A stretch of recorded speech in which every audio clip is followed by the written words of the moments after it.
रामचंद्र जी को जब उनके पिता दशरथ राजपाट सौंपने वाले थे, तभी उनकी दूसरी पत्नी कैकेयी को उनकी दासी मथनरा ने खूब भड़काया। मंथरा ने कहा कि राजा तो आपके बेटे भरत को बनना चाहिए। इसके बाद कैकेयी ने राजा दशरथ से 2 वर मांगे। पहला, भरत को गद्दी मिलनी चाहिए और दूसरा, राम को 14 वर्ष तक वन में रहना होगा। राजा दशरथ को अपनी पत्नी के वर पूरे करने पड़े।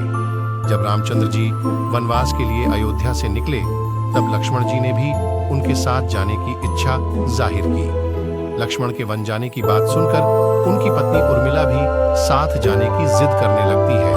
तब लक्ष्मण अपनी पत्नी उर्मिला को समझाते हैं कि वह अपने बड़े भाई और मां समान भाभी सीता की सेवा करने के लिए जा रहे हैं। अगर तुम वनवास में साथ चलोगी तो मैं ठीक तरह से सेवा नहीं कर पाऊंगा। लक्ष्मण के सेवा भाव को देखकर उर्मिला साथ जाने की जिद छोड़ देती है और महल में ही रुक जाती है। वन में पहुंचकर लक्ष्मण भगवान राम और सीता के लिए एक कुटिया बनाते हैं। जब राम और सीता कुटिया में विश्राम करते थे, तब लक्ष्मण बाहर पहरेदारी करते थे। वनवास के पहले दिन जब लक्ष्मण पहरेदारी कर रहे थे, तब उनके सामने निद्रा देवी प्रकट हुई। लक्ष्मण ने निद्रा देवी से वरदान मांगा कि वह 14 साल तक निद्रा मुक्त रहना चाहते हैं। निद्रा देवी ने कहा कि तुम्हारे हिस्से की नींद किसी और को लेनी होगी। लक्ष्मण कहते हैं कि उनके हिस्से की नींद उनकी पत्नी को दे दें। इस कारण लक्ष्मण 14 साल तक नहीं सोए और उनकी पत्नी उर्मिला लगातार 14 वर्ष तक सोती रही।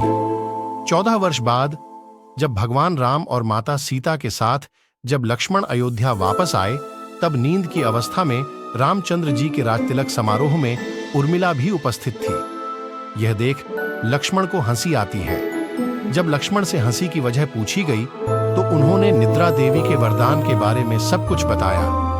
लक्ष्मण ने कहा कि जब मैं उबासी लूंगा, तब उर्मिला की नींद खुलेगी। लक्ष्मण जी की इस बात को सुनकर सभा में मौजूद सभी हंस पड्डीढे सभी को हंसते देख उर्मिला लज्जावश समारोह से उठकर बाहर चली जाती है।